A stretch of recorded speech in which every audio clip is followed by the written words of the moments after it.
जैसा कि दोस्तों आपको पता है कि भारत 1947 में आज़ाद हुआ था और आज़ाद होने के जस्ट बाद कुछ ऐसा हुआ कि दुनिया दो खेमों में बंट चुकी थी।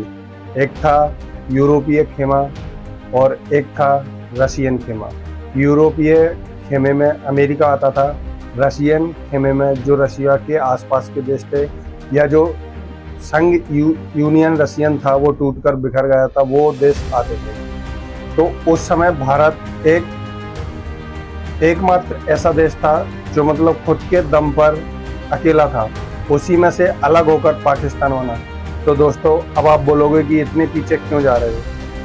हम आपको बता दें कि जब देश आज़ाद हुआ था तो पाकिस्तान के साथ में अमेरिका आ चुका था और अमेरिका पाकिस्तान को हथियार सप्लाई करता था और अनेकों ऐसी मदद देता था कि जो भारत के लिए खतरनाक साबित होती थी, क्योंकि पाकिस्तान एक आतंकवादी देश है और रहेगा। वो आतंकवादियों को पालता था और पनाह देता था जो भारत में आकर बेगुनाह लोगों को जम्मू कश्मीर में मारते थे। इसी को रोकने के लिए हमारी इंदिरा गांधी सरकार ने, जो उस समय की भारत की प्रधानमंत्री थी, उन्होंने इसे रोकने के लिए आर्मी को लगाया।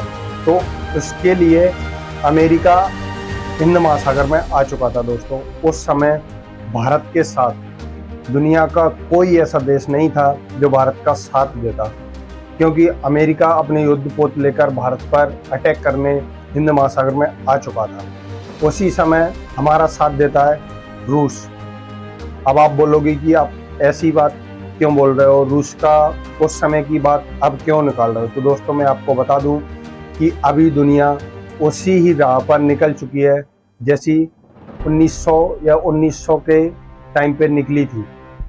क्योंकि दोस्तों अभी कल परसों की खबर थी कि जो रूस की वैगनर सेना थी उसने रूस पर चढ़ाई कर दी है। वो रूस का जो मॉस्को शहर है वो पहुंच चुकी थी, मगर उससे कुछ क्षण पहले रूसी राष्ट्रपति ने सबको संभाला और जो वैगनर ग्रुप की जो मांग थी वो पूरी की। ये बातें हम आपको इसलिए बता रहे हैं क्योंकि कुछ कंपनी या कुछ रिसर्च कंपनी जो हैं या विशेषज्ञों के द्वारा अभी बताया गया है कि रूस दूसरी बार टूटने को तैयार है। दोस्तों मैं आपको बता दूं कि अगर रूस दोबारा टूटता है, अगर रूस का विघटन दोबारा होता है तो ये दुनिया के लिए बहुत बड़ा खतरा है। क्योंकि दोस्तों मैं आपको बता दूं जब सोवियत संघ था या रूस जब जुड़ा हुआ था तब अमेरिका कई देशों के ऊपर आक्रमण करता था और जो सऊदी में अभी जो देश भुगत रहे हैं वो उसी टाइम का परिणाम है। दोस्तों सीरिया वगैरह आप जानते होंगे, वहाँ पे और जो तालिबान जो सब अमेरिका की देन है। मैं आपको बता दूं जब उसे कोई दुनिया में रोकने वाला नहीं था तो वो बेगुनाह लाखों लोगों की हत्याएं करवाता था। इसी के लिए जब रूस 2014 के बाद उभर कर आया, जब वो सामने दुनिया के सामने एक शक्तिशाली देश बनकर आया, तो अमेरिका को लगा कि हम अगर किसी देश पर अटैक करते हैं तो इसके विपक्ष में अगर रूस खड़ा हो जाता है तो अमेरिका को बहुत बड़ा नुकसान हो सकता है। दोस्तों इसलिए अमेरिका बहुत कंट्रोल में आ चुका था। इससे हुआ क्या कि जो छोटे मोटे देश थे अपना विकास करने लगे और विकासशील देशों की लिस्ट में आने लगे, जिससे छोटे देशों को बहुत सारा लाभ हुआ।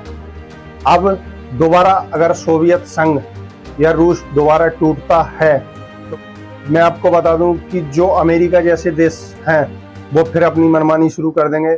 इससे छोटे मोटे देशों को बहुत ज़्यादा नुकसान उठाना पड़ेगा। दोस्तों कमेंट कर कर बताइए कि उस समय जब भारत का कोई साथ नहीं देने वाला था इस दुनिया में, जब रूस ने साथ दिया, तो क्या इस समय में जहां रूस का अभी कोई साथ नहीं दे रहा, उस समय भारत को रूस का साथ देना चाहिए? कमेंट बॉक्स में बताइए। मैं नीतीश धाकड़ आपके साथ ऐसी रोज अपडेटेड फुल वीडियो लाता रहूंगा। मैं नीतीश धाकड़ आपके साथ। जय हिंद।